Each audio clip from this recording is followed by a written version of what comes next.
বন্ধুরা আপনারা দেখতে পাচ্ছেন আমরা এসছি মালদায়। এখানে আমাদের মহাপ্রভুর চরণ চিহ্ন রয়েছে, সবাই দর্শন করুন মহাপ্রভুর চরণ চিহ্ন। আর এই হচ্ছে আমাদের মহাপ্রভুর বহুত পুরনো একটা ছবি। আচ্ছা, কিছু অলৌকিক ঘটনা যেটা আপনাদের বর্ণিত করবেন আমাদের কীর্তনিয়া সীমা দেবনাথ। আপনারা সবাই দেখছেন ওনাকে এই মুহূর্তে। দিদি স্টার্ট করো। জয় নিতাই, জয় গৌর হরিবল। আপনারা যেখানে এখন দাঁড়িয়ে আছেন এটা হচ্ছে রামকেলি গ্রাম। তো এখানে বহু পূর্বে, মানে আজ থেকে 500 বছর পূর্বে প্রভু আমার এই রূপ সনাতন সরগোস্বামীর মধ্যে এই রূপ সনাতন হচ্ছেন দুজন। তাদেরকে উদ্ধার করবার জন্য প্রভু কৃপা করে আমাদের এই গৌড় দেশে গৌড় মণ্ডলে এসে তিনি উপস্থিত হয়েছিলেন। তো মহাপ্রভু সন্ন্যাস গ্রহণ করবার 2 বছর পর বৃন্দাবন যাবার নাম করে তিনি এসেছিলেন এখানে। তো এই যাবার পথে তিনি রূপ সনাতনকে উদ্ধার করেছিলেন প্রভু এইখানে বসে। এই সেই স্থান যেখানে মহাপ্রভু বসে আমার রূপ সনাতনকে কৃপা করেছিলেন। এবং আপনারা দেখুন আরও একটা জিনিস, খুব সুন্দর জিনিস, আমরা এই বৃক্ষটি দর্শন করছি।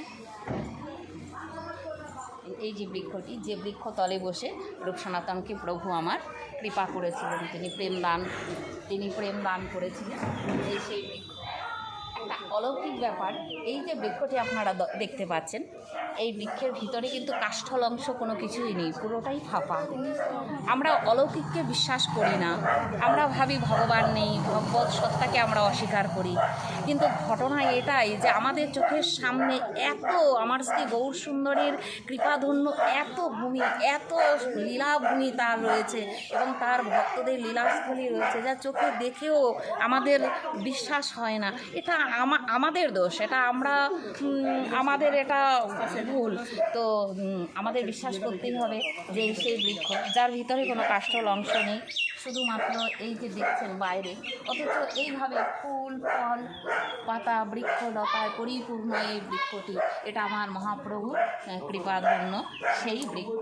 এই বৃক্ষতলে বসেই মহাপ্রভু রূপ সনাতনকে কৃপা করেছিলেন। একটা সময় রাজা হোসেন শাহ বলেছিলেন, চলুন আমরা আরও একটু লীলাস্থলী দর্শন করি, এগিয়ে যাই। একটা সময় রূপ সনাতনকে, তখন তাদের নাম ছিল দবির খাস আর সাকর মল্লিক। এই দবির খাস আর সাকর মল্লিক যারা ছিলেন আমার রাজা হোসেন শাহ, গৌড়েশ্বর রাজা হোসেন শাহ, এই হোসেন শাহের যারা ছিলেন রাজমন্ত্রী, এবং সাকর মল্লিক ছিলেন তার কোষাধ্যক্ষ ক্যাশিয়ার।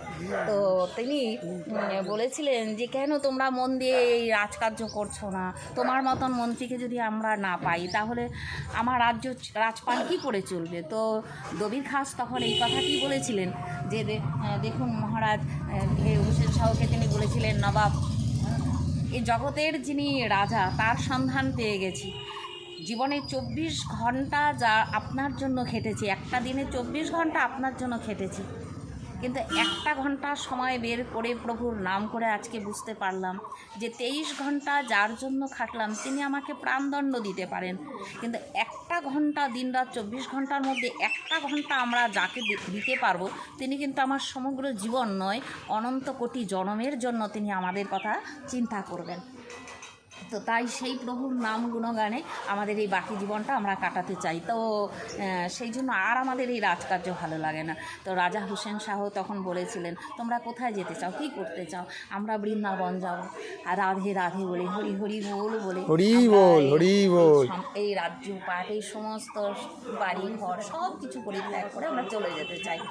তো রাজা হোসেন শাহ তখন বলেছিলেন যে দেখুন, আমি আপনাদেরকে সেই বৃন্দাবনের অনুকরণে, এই গুপ্ত বৃন্দাবন যেখানে আমরা রয়েছি, গুপ্ত বৃন্দাবন, এখানে সেই রাধাকুণ্ড, শ্যামকুণ্ড সমস্ত কিছুকে আমি আপনাদের তৈরি করে দেবো। আর রাজকার্য আপনারা প্রভুর নাম গুণগানের করতে করতেও যেইটুকু সময় পাবেন রাজকার্য আপনারা করবেন। তো চলুন, সেই হোসেন শাহ যে শ্যামকুণ্ড, রাধাকুণ্ড আপনাদের তৈরি করেছিলেন, বা তাদেরকে মন বোঝাবার জন্য, তাদেরকে এখানে বেঁধে রাখবার জন্য যে বৃন্দাবনের অনুকরণে এই গুপ্ত বৃন্দাবনকে তৈরি করেছিলেন, আমরা তা দর্শন করব। ক্রমে আসুন একটু আমাদের সঙ্গে।